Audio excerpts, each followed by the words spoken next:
21 বছর বয়স, কলমে রূপসা।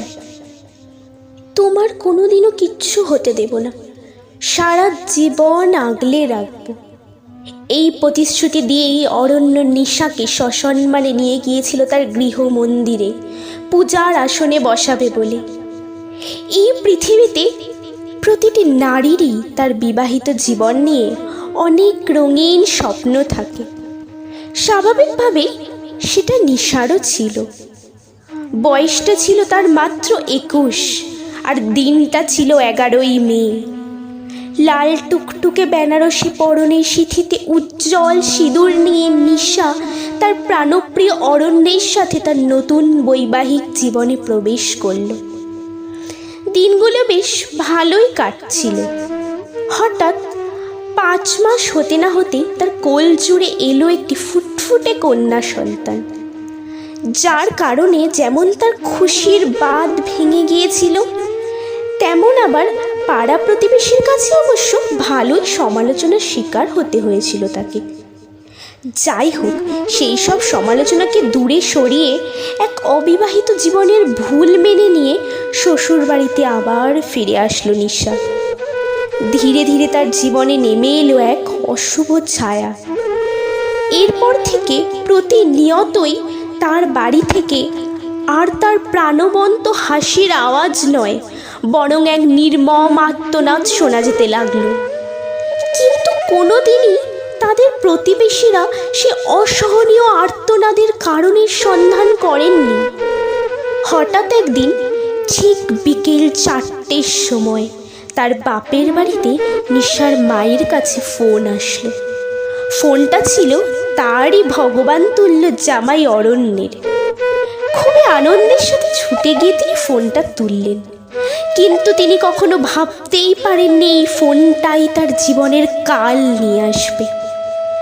ফোনের ওপার থেকে একটু ইতস্তত কাঁদো কাঁদো কণ্ঠে অরণ্য বলে উঠল, আপনার মেয়ে খুবই অসুস্থ, খুব শীঘ্রই হাসপাতালে জরুরি বিভাগে ভর্তি করতে হবে, আপনি পারলে একটু তাড়াতাড়ি আসুন। নিশার মাকে আর দ্বিতীয়বার প্রশ্ন করার সুযোগ না দিয়েই অরণ্য ফোনটি রেখে দিল। ইতিমধ্যে নিশার মা হন্তদন্ত হয়ে একরাশ চিন্তা মাথায় নিয়ে নিশার শ্বশুর বাড়িতে এসে উপস্থিত হল। আসা মাত্রই দূর থেকেই তার চোখে পড়ল অরণ্যদের বাড়ির সামনে একরাশ মানুষের ভিড়। তার মাথায় চিন্তাটা বরং একটু জাঁকিয়েই বসল। ভাবলেন হয়তো খুব সিরিয়াস অবস্থা। বাড়ির সামনে এসে ভিড় ঠেলে উঠোনে প্রবেশ করতেই তার মাথায় যেন এক সুবৃহৎ আকাশ ভেঙে পড়ল। ক্রমশ যেন তার দু চোখে অমাবস্যার ঘন অন্ধকার নেমে আসতে লাগলো। হৃদয়ের সমুদ্রে যেন উথাল পাথাল শুরু হতে লাগলো।